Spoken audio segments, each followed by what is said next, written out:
என்னத்த கந்த துணியை எடுத்து கட்டினாலா சித்தாங்கு துண்டு துணியை எடுத்து உடுத்தினாலா சித்தாங்கு கஞ்சுளி கப்பற கை கபாலம்மா மலையனூர புங்கவனத்தா காட்டு கூச்சல் போட்டா வேடம்மா தந்தானத்தா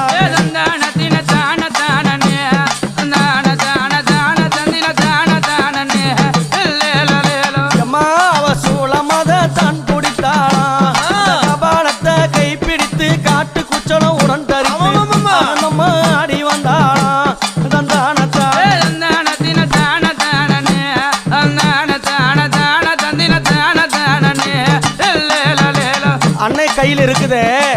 அக்னி எரிந்து கொண்டு வருதே அது என்ன தெரியுமா அது 5 கண்டர்கள் சிரத்தை அறுத்து கபாலத்தை உண்டு செய்து அந்த பிரம்ம கபாலத்தை எங்க அம்மா கையில வச்சு இருக்கிறாளே அந்த கபாலத்தை பாரு 5 தலைகள் இருக்கும்